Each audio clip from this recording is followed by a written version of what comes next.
പുലരിക്കായി മാറി മറയേണ്ടതോർത്ത്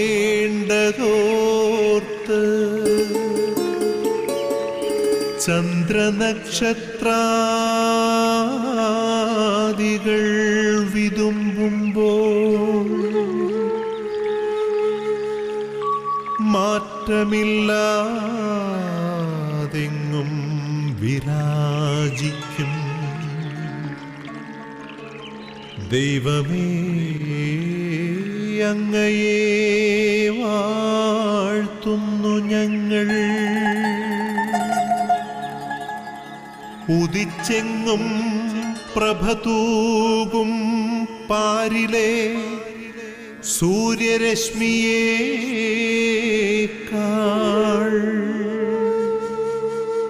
പ്രശോഭിച്ചെന്നും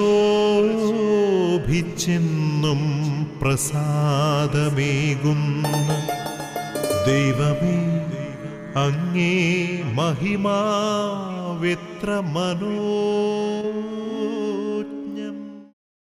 ഈശോയിൽ പ്രിയപ്പെട്ടവരെ, ദൈവം തൻ്റെ സ്നേഹം മനുഷ്യമക്കളിലേക്ക് ഒഴുക്കുന്നു. ഓരോ പ്രഭാതവും അതിന് സാക്ഷ്യം വഹിക്കുക. ഈ പ്രഭാതത്തിൽ ദൈവം സ്നേഹിച്ചതിൻ്റെ അടയാളമായി നാം ദൈവസന്നിധിയിലായിരിക്കുക. നമ്മുടെ പ്രഭാത വിരുന്ന് എന്ന ശുശ്രൂഷ ദൈവത്തിൻ്റെ ആ സ്നേഹത്തെ മഹത്വപ്പെടുത്തുവാനും ആ സ്നേഹത്തോട് ചേർന്ന് നിന്ന് നന്ദി പറയുവാനും വേണ്ടിയിട്ടുള്ള ഒരു ശുശ്രൂഷയാണ്. അപ്പോൾ ഈ ശുശ്രൂഷയിലേക്ക് ഈ പ്രഭാതത്തിൽ നിങ്ങളെല്ലാവരെയും, കുടുംബത്തിലുള്ള എല്ലാവരെയും പ്രത്യേകമായി സ്വാഗതം ചെയ്യുന്നു. പ്രിയപ്പെട്ടവരെ, ഇന്ന് ഈ പ്രഭാത വിരുന്ന് എന്ന ശുശ്രൂഷയിൽ നാം പങ്കെടുക്കുമ്പോൾ, പ്രാർത്ഥിക്കുമ്പോൾ നമുക്ക് നമ്മുടെ നിയോഗങ്ങളെല്ലാം കർത്താവിന് സമർപ്പിക്കാം. അതുപോലെ തന്നെ പ്രത്യേകമായിട്ട് വിവാഹം നടക്കുവാനും ജോലി ലഭിക്കാനും ഒക്കെ തടസ്സമായിട്ട് നിൽക്കുന്ന എല്ലാവരുടെ പ്രാർത്ഥനകളെയും ദൈവസന്നിധിയിലേക്ക് നമുക്ക് ഉയർത്താം. യുവജനങ്ങളുണ്ട്, വിവാഹ തടസ്സം അനുഭവിക്കുന്നവർ, ജോലി മേഖലയിൽ തടസ്സമുള്ളവർ, അതുമായി ബുദ്ധിമുട്ട് അനുഭവിക്കുന്നവർ, പലതര തടസ്സങ്ങളുണ്ടാവാം. വിവാഹം നടക്കുവാൻ തടസ്സമായി നിൽക്കുന്ന ആ മേഖലകൾ, ജോലി ലഭിക്കാൻ തടസ്സമായി നിൽക്കുന്ന ആ മേഖലകൾ, ഇതെല്ലാം ഈശോയ്ക്ക് സമർപ്പിച്ച് അങ്ങനെയുള്ള എല്ലാവരെയും, അനേകരെ ഇന്ന് ദൈവത്തിൻ്റെ സന്നിധിയിൽ നമുക്ക് സമർപ്പിച്ച് പ്രാർത്ഥിക്കാം. പരിശുദ്ധ അമ്മയുടെ മധ്യസ്ഥം നമുക്ക് യാചിക്കാം. വചനത്തിന് നിറവ് എപ്പോഴും ഉണ്ടായിരുന്ന പരിശുദ്ധ അമ്മ തിരുവചനം സ്വീകരിക്കുവാൻ തക്കവിധം നമ്മുടെ ജീവിതങ്ങളെ അനുഗ്രഹിക്കപ്പെടാനായിട്ട് മധ്യസ്ഥം വഹിക്കുക. പരിശുദ്ധ അമ്മയെ ഞങ്ങൾക്ക് വേണ്ടി പ്രാർത്ഥിക്കണമേ. ഞങ്ങളുടെ ജീവിത മേഖലകളിലൊക്കെ ഈ വലിയൊരു കൃപയും അനുഗ്രഹവും ഉണ്ടാവാൻ അമ്മ ഞങ്ങൾക്ക് വേണ്ടി മധ്യസ്ഥം വഹിക്കണമേ. നന്മ നിറഞ്ഞ മറിയമേ സ്വസ്തി, കർത്താവ് അങ്ങയോടുകൂടെ സ്ത്രീകളിൽ അങ്ങ് അനുഗ്രഹിക്കപ്പെട്ടവളാകുന്നു. അങ്ങയുടെ ഉദരത്തിൻ ഫലമായി ഈശോ അനുഗ്രഹിക്കപ്പെട്ടവനാകുന്നു. പരിശുദ്ധ മറിയമേ തമ്പുരാൻ്റെ അമ്മേ, പാപികളായ ഞങ്ങൾക്ക് വേണ്ടി ഇപ്പോഴും ഞങ്ങളുടെ മരണസമയത്തും തമ്പുരാനോട് അപേക്ഷിച്ചു കൊള്ളണമേ. ആമേൻ. പരിശുദ്ധാത്മാവായ ദൈവത്തെ വിളിച്ച് നമുക്ക് പ്രാർത്ഥിക്കാം. പരിശുദ്ധാത്മാവേ, ഞങ്ങളിൽ വന്ന് നിറയണമേ. പരിശുദ്ധാത്മാവേ, ഞങ്ങളെ ശക്തിപ്പെടുത്തണമേ. പരിശുദ്ധാത്മാവേ, ഞങ്ങളെ അഭിഷേകം ചെയ്യണമേ. പരിശുദ്ധാത്മാവേ, വചനത്തിന് നിറവ് നൽകണമേ. പരിശുദ്ധാത്മാവേ, പുതുചൈതന്യം നൽകണമേ. പരിശുദ്ധാത്മാവിനെ വിളിച്ച് നമുക്ക് പ്രാർത്ഥിക്കാം. വചനം സ്വീകരിക്കുവാൻ പരിശുദ്ധാത്മാവ് നമ്മെ ശക്തിപ്പെടുത്തുവാനായി നമ്മെ തന്നെ പൂർണ്ണമായും നമുക്ക് സമർപ്പിക്കാം. പ്രാർത്ഥനയോടെ തിരുവചനം ശ്രവിക്കുവാനായിട്ട് നമുക്കൊരുങ്ങാം. തൂമഞ്ഞിൽ വിടരും പുഷ്പസുഗന്ധമെത്രയോ ഹൃദ്യം, പരിമളത്തിനുറവയാം നറുസൗരഭ്യമാകട്ടെ ഞങ്ങളുമീ മണ്ണിൽ.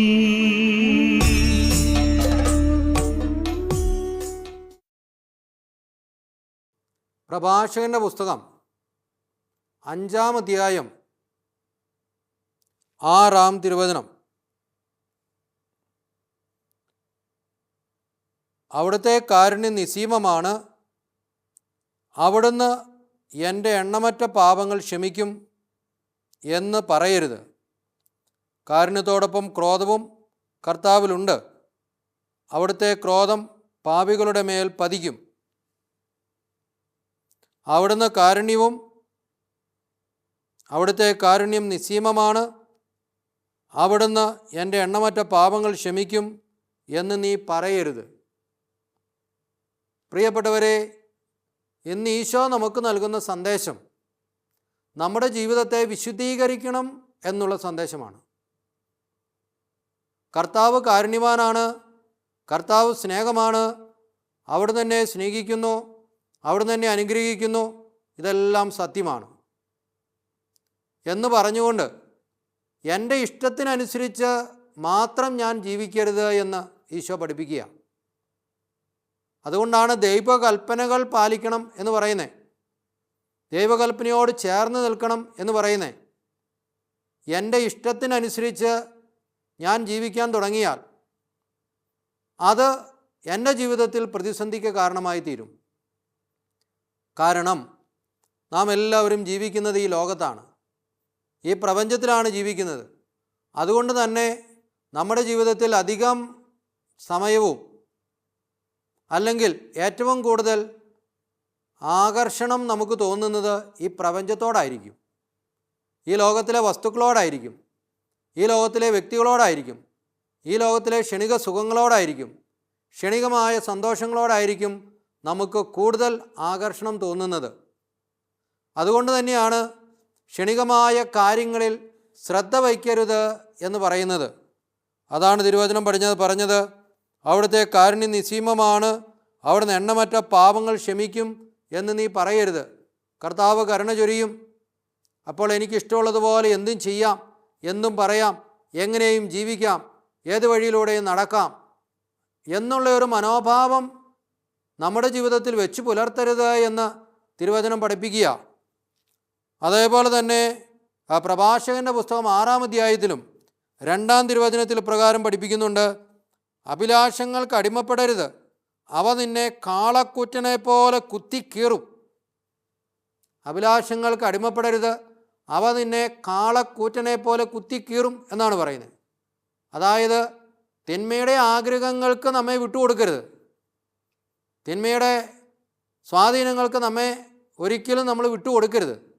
അങ്ങനെ ചെയ്തു കഴിഞ്ഞാൽ അത് നമ്മുടെ ജീവിതത്തെ തകർത്ത് കളയും, നമ്മോടൊത്തുള്ളവരുടെ ജീവിതത്തെയും പ്രതിസന്ധിയിലെത്തിക്കും. അതാണ് ക്ഷണികമായ അഭിലാഷങ്ങൾക്ക് നമ്മെ വിട്ടുകൊടുത്ത് നമ്മുടെ ജീവിതത്തെ നാശത്തിലെത്തിക്കരുത് എന്ന് തിരുവചനം പഠിപ്പിക്കുന്നത്. അവ കാളക്കൂറ്റനെ പോലെ നിന്നെ കുത്തിക്കീറും എന്നാണ് പറയുന്നത്. അപ്പോൾ ഒരു കാളക്കൂറ്റൻ നമ്മെ ആക്രമിച്ചു കഴിഞ്ഞാൽ നമ്മുടെ അവസ്ഥ എന്താകുമെന്ന് നമുക്ക് ചിന്തിക്കാവുന്നേ ഉള്ളൂ. ഒരു തിന്മയ്ക്ക് അടിമപ്പെട്ട് ജീവിക്കുന്ന മനുഷ്യൻ ആ തിന്മയുടെ ആകർഷണത്തിന് അടിമപ്പെട്ട് കഴിയുമ്പോൾ സംഭവിക്കുന്ന ഒരു കാര്യമാണിത്. ആ വ്യക്തിയുടെ ജീവിതത്തിലെ എല്ലാ കൃപകളും നഷ്ടപ്പെട്ടു പോകും, അനുഗ്രഹങ്ങൾ നഷ്ടപ്പെട്ടു പോകും. അതുകൊണ്ടാണ് തിരുവചനം പഠിപ്പിച്ചത്, ഒരിക്കലും എണ്ണമറ്റ എൻ്റെ പാപങ്ങൾ കർത്താവ് ക്ഷമിക്കുമെന്ന് പറഞ്ഞ് വീണ്ടും വീണ്ടും നീ തിന്മയിലേക്ക് പോകാനായിട്ട് ഇടയാവരുത് എന്ന് പഠിപ്പിച്ചത്. പ്രിയപ്പെട്ടവരെ, ദൈവത്തോട് ചേർന്ന് നിൽക്കുമ്പോൾ, ദൈവസ്നേഹത്തോട് ചേർന്ന് നിൽക്കുമ്പോൾ ഈ തിന്മകളെ നമുക്ക് ചെറുത്ത് തോൽപ്പിക്കാൻ സാധിക്കും.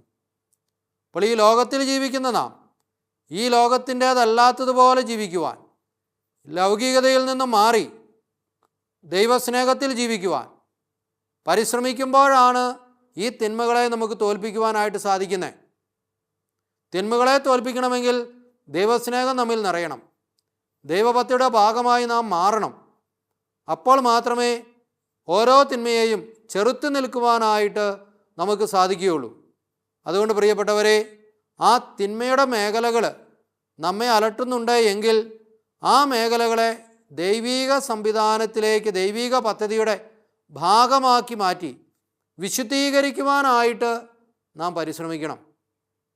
അപ്പോൾ കർത്താവിൻ്റെ തിരുരക്തം നമ്മെ എല്ലാ തിന്മകളിൽ നിന്നും വിശുദ്ധീകരിക്കുന്നു എന്ന് പരിശുദ്ധ വചനം പഠിപ്പിക്കുന്നുണ്ട്. പുത്രനായ യേശുക്രിസ്തുവിൻ്റെ രക്തം നിങ്ങളെ എല്ലാ പാപങ്ങളിൽ നിന്നും മോചിപ്പിക്കുന്നു. അപ്പോൾ യേശുവിൻ്റെ രക്തം യേശു കുരിശിൽ ചിന്തിയത് അതിൻ്റെ അനന്ത യോഗ്യത അത് മറ്റൊന്നിനു വേണ്ടിയിട്ടുമല്ല, നമ്മളുടെ ആത്മാവിൻ്റെ രക്ഷയ്ക്ക് വേണ്ടിയിട്ടാണ്.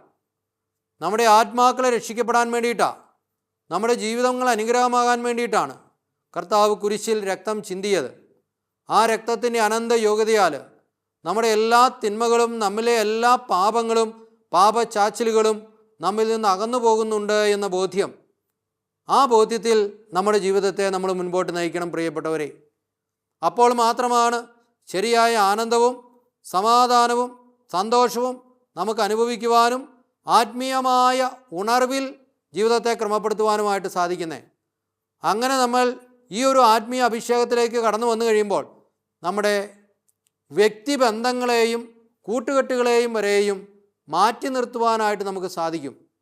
പലപ്പോഴും പല സാഹചര്യങ്ങളിലും പല തിന്മകളിലേക്ക് നമ്മൾ പോകുന്നതിന് കാരണം എന്തിനോടെങ്കിലുമൊക്കെ ഓവർ അറ്റാച്ച്മെൻറ്റ് നമുക്ക് കയറി വരുന്നതാണ്. അതൊരു പക്ഷേ മനുഷ്യനോടാവാം, ഒരു പക്ഷേ എന്തെങ്കിലും വസ്തുവിനോടാവാം, ഒരു പക്ഷേ പണത്തിനോടാവാം, ഒരു പക്ഷേ ഏതെങ്കിലും അതുമായി ബന്ധപ്പെട്ട ജീവിത സാഹചര്യങ്ങളോടാവാം. എന്തുമായിക്കൊള്ളട്ടെ, അധികമായ അടുപ്പം കടന്നു വരുമ്പോഴാണ് ഓരോ തിന്മയും ഓരോ വ്യക്തിയെയും ആക്രമിച്ച് കീഴടക്കുന്നത്.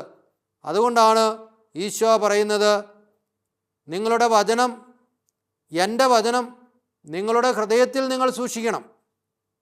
എൻ്റെ വചനം നിങ്ങളുടെ ഹൃദയത്തിൽ നിങ്ങൾ സൂക്ഷിക്കണം. ദൈവമായ കർത്താവ് പറയുക, അത് നിങ്ങളുടെ മക്കളെയും മക്കളുടെ മക്കളുടെയും അവരുടെ മക്കളെയും നിങ്ങൾ പഠിപ്പിക്കണം. നിങ്ങൾ എവിടെ പോയാലും ആ വചനം നിങ്ങളുടെ ജീവിതത്തിൽ ഉണ്ടാവണം. അങ്ങനെയെങ്കിൽ ഒരിക്കലും ഒരു തിന്മയും നിങ്ങളെ നശിപ്പിക്കുകയില്ല. അപ്പോൾ പ്രിയപ്പെട്ടവരെ, നമുക്ക് നമ്മുടെ ജീവിതത്തെ വിശുദ്ധീകരിക്കാനായി പരിശ്രമിക്കാം. നമ്മുടെ ജീവിതങ്ങളിൽ ദൈവകൃപയിൽ വളരാനായിട്ട് നമുക്ക് പരിശ്രമിക്കാം. ആത്മീയമായിട്ടൊരു ഉണർവ് നമുക്കുണ്ടാകുവാനായിട്ട് പ്രാർത്ഥിക്കാം. ആത്മാവിൻ്റെ വലിയൊരു അഭിഷേകം നമുക്ക് നമ്മുടെ ജീവിത മേഖലകളിൽ എപ്പോഴും ഉണ്ടായിരിക്കട്ടെ. ഇപ്പോൾ പ്രിയപ്പെട്ടവരെ, നമുക്ക് നമ്മുടെ ജീവിത മേഖലകളിൽ ദൈവത്തിൻ്റെ ചൈതന്യം പ്രാപിക്കുവാൻ തടസ്സമായി നിൽക്കുന്ന ഏതെങ്കിലുമൊക്കെ ഈ ലോകത്തിൽ നിന്ന് കടന്നു വന്ന കാര്യങ്ങളുണ്ട് എങ്കിൽ അതിനെ നമുക്ക് വെറുത്തുപേക്ഷിക്കാനായിട്ട് പരിശ്രമിക്കാം. പ്രത്യേകിച്ച് നമ്മളായിരിക്കുന്ന ജീവിത സാഹചര്യങ്ങളിൽ നമുക്ക് നമ്മുടേതായ പ്രാർത്ഥനാ ചൈതന്യത്തിലേക്ക് കടന്നു വരാം, പ്രാർത്ഥനാ ജീവിതത്തിലേക്ക് കടന്നു വരാം. യേശുവിൻ്റെ വചനം നിറയ്ക്കുവാനായിട്ട് പരിശ്രമിക്കാം, യേശുവിൻ്റെ സ്നേഹം നിറയാനായിട്ട് പ്രാർത്ഥിക്കാം, വചനം വായിക്കുവാനായിട്ട് പരിശ്രമിക്കാം. വചനത്തിൻ്റെ നിറവ് നമ്മുടെ ജീവിതത്തിൽ ഓരോ നിമിഷവും ഉണ്ടാകുവാനായിട്ട് പ്രാർത്ഥിക്കാം. പരിശുദ്ധാത്മാവിൻ്റെ നിറവിന് വേണ്ടിയിട്ട് പ്രാർത്ഥിക്കാം. ഇങ്ങനെ ഈ ആത്മാവിൻ നയിക്കുന്ന ഒരു ജീവിതം നമ്മൾ ജീവിക്കാൻ തുടങ്ങുമ്പോൾ തിന്മകളെ പരാജയപ്പെടുത്താൻ പറ്റും. ആ തിന്മകളുടെ മേൽ നമുക്ക് സ്വാധീനമുണ്ടാവും. തിന്മകൾ ഒരിക്കലും നമ്മളെ സ്വാധീനിക്കുകയില്ല. കടന്നു വരുന്ന എല്ലാ തിന്മകളും നമ്മിൽ നിന്ന് അകന്നു പോകും. കർത്താവിൻ്റെ സ്നേഹത്തിൽ നമുക്ക് പൂർണ്ണരാവുകയും ചെയ്യാം. ആബാ പിതാവേ, സ്നേഹാഗ്നിയാൽ ജ്വലിക്കട്ടെ മക്കളാ ഞങ്ങളെല്ലാം.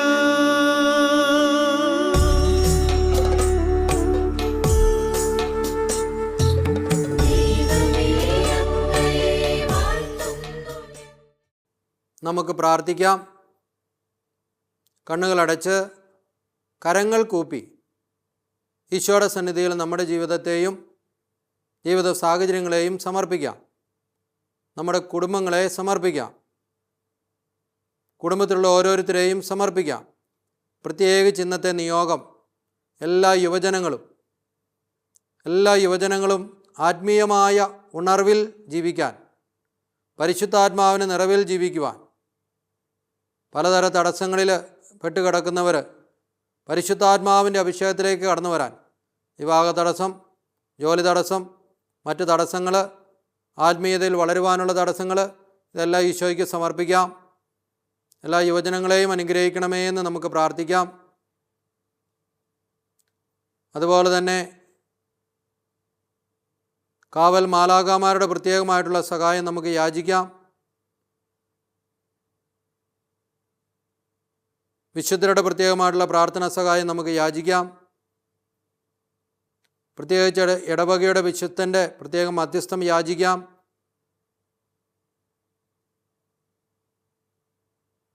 പരിശുദ്ധ അമ്മയുടെ പ്രത്യേക മധ്യസ്ഥം നമുക്ക് യാചിക്കാം. മരിയം കൂടാരങ്ങളിലൊക്കെ ആയിരുന്നു നമുക്ക് വേണ്ടി, ഈ ശുശ്രൂഷയ്ക്ക് വേണ്ടി രാത്രിയും പകലും പ്രാർത്ഥിക്കുന്ന എല്ലാവരോടും ചേർന്ന് നമ്മുടെ പ്രാർത്ഥനകളും നമുക്ക് ഉയർത്താം. ഇന്നേ ദിവസം നമുക്കൊരു തീരുമാനമെടുക്കാം. ഒരു കുറച്ച് സമയമെങ്കിലും ദൈവസന്നിധിയിലായിരുന്ന ഭക്തിയോടെ പ്രാർത്ഥനയിൽ, വചനവായനയിൽ, ജപമാലയിൽ ഞാൻ ഭക്തിയോടെ പങ്കെടുക്കും. അങ്ങനെ ഒരു തീരുമാനമെടുത്ത് ഈ പ്രഭാതത്തിൽ നമുക്ക് പ്രാർത്ഥിക്കാം. നമ്മുടെ പ്രാർത്ഥനകളും നിയോഗങ്ങളും എല്ലാം ഈശോയുടെ കരങ്ങളിലേക്ക് സമർപ്പിക്കാം. അതുപോലെ തന്നെ കുടുംബത്തിൽ രോഗികളായി കഴിയുന്ന എല്ലാവരെയും നമുക്ക് ഓർക്കാം. പലവിധ രോഗങ്ങളാൽ കഷ്ടപ്പെട്ട് കിടപ്പ് രോഗികളായിട്ടുള്ളവരുണ്ടാവാം. ആശുപത്രികളിലും ഭവനങ്ങളിലും അതേപോലെ തന്നെ ബുദ്ധിമുട്ട് അനുഭവിച്ച് മരുന്ന് വാങ്ങുവാൻ പോലും പണമില്ലാത്ത രീതിയിൽ വേദനയിലായിരിക്കുന്ന രോഗികളുണ്ടാവാം. അവരെയൊക്കെ നമുക്ക് ഓർക്കാം, സമർപ്പിക്കാം. പലതരം മാനസിക ബുദ്ധിമുട്ട് അനുഭവിക്കുന്നവരെ ഓർക്കാം. വിദേശ യാത്രയ്ക്ക് ഒരുങ്ങിക്കൊണ്ടിരിക്കുന്നവരെ നമുക്ക് ഓർക്കാം. ഇന്ന് പ്രത്യേകമായി ചില തീരുമാനങ്ങളെടുത്ത് ചില കാര്യങ്ങൾക്ക് വേണ്ടി പുറപ്പെടുന്ന എല്ലാവരെയും അവരുടെ നിയോഗങ്ങളെയും നമുക്ക് ഓർക്കാം.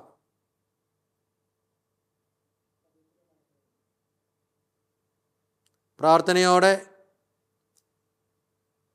പ്രത്യേകിച്ച് പരിശുദ്ധ അമ്മയുടെ പ്രത്യേക മധ്യസ്ഥം യാചിച്ച ഈ ശുശ്രൂഷയെ നമുക്ക് സമർപ്പിക്കാം. പ്രഭാത വരുന്ന എന്ന ഈ ശുശ്രൂഷയിലൂടെ ലഭിക്കുന്ന അനുഗ്രഹങ്ങളെ ഓർത്ത് നന്ദി പറയാം.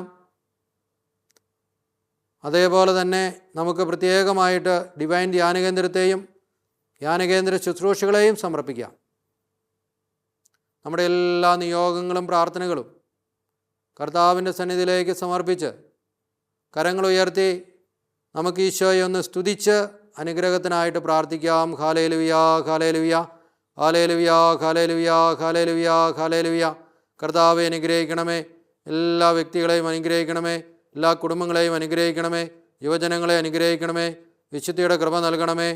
ഈ ലോകശക്തികളിൽ നിന്ന് വിടുതൽ നൽകണമേ. ആത്മാവിനെ നൽകണമേ. പരിശുദ്ധാത്മാവെ നിറയണമേ. പരിശുദ്ധാത്മാവെ നിറയണമേ. എല്ലാ തടസ്സങ്ങളിൽ നിന്നും മോചനം നൽകണമേ. വചനത്തിൻ്റെ അഭിഷേകം നൽകണമേ. പ്രാർത്ഥനയുടെ നിറവ് നൽകണമേ. പ്രാർത്ഥനാ ചൈതന്യം പകരണമേ. Hallelujah, hallelujah, hallelujah. എല്ലാ രോഗികളെയും തൊടണമേ. ആശ്വാസം നൽകണമേ. സൗഖ്യം നൽകണമേ. Hallelujah, hallelujah, hallelujah, hallelujah, hallelujah.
നീക്കേണമേ. പിതാവേ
സ്ലീവായാലെന്നെ വീണ്ടെടുക്കൂ. നിലയില്ലാതാഴത്തിൽ വീണിതാ ഞാൻ. സ്ലീവായാലെന്നെ വീണ്ടെടുക്കൂ. പിതാവേ, പിതാവേ, ഈ പാനപാത്രം നീക്കേണമേ. പിതാവേ, പിതാവേ, ഈ പാനപാത്രം നീക്കേണമേ. ഇഷ്ടമല്ല നിൻ തിരുവിഷ്ടം ഭൂവിൽ എന്നും നിറവേറട്ടെ. ഓ നിറവേറട്ടെ. പിതാവേ, പിതാവേ, ഈ പാനപാത്രം നീക്കേണമേ. നമ്മുടെ എല്ലാ പ്രാർത്ഥനകളും കർത്താവിന് സമർപ്പിച്ച് ഈശോയുടെ ആശീർവാദത്തിനായിട്ട് നമുക്ക് ഒരുങ്ങാം. തിരുസഭയോട് ചേർന്ന് നമ്മൾ ആശീർവാദം സ്വീകരിക്കുന്നു. മാർപ്പാപ്പയോടും കർദിനാളന്മാരോടും മെത്രാന്മാരോടും എല്ലാ വൈദികരോടും സന്യസ്തരോടും സമർപ്പിതരോടും ദൈവജനത്തോടും ചേർന്ന് പ്രാർത്ഥനയോടെ ഈശോയുടെ ആശീർവാദം നമുക്ക് സ്വീകരിക്കാം. നമ്മുടെ കർത്താവായ യേശുമിശിഹായുടെ കൃപയും പിതാവായ ദൈവത്തിൻ്റെ സ്നേഹവും പരിശുദ്ധാത്മാവിൻ്റെ സഹവാസവും നാം എല്ലാവരും കൂടി ഉണ്ടായിരിക്കട്ടെ, എപ്പോഴും എപ്പോഴും എന്നേക്കും. ആമേൻ. എല്ലാവർക്കും അനുഗ്രഹത്തിൻ്റെ ഒരു ദിവസം ആശംസിക്കുന്നു. ഈശോ എല്ലാവരെയും അനുഗ്രഹിക്കട്ടെ.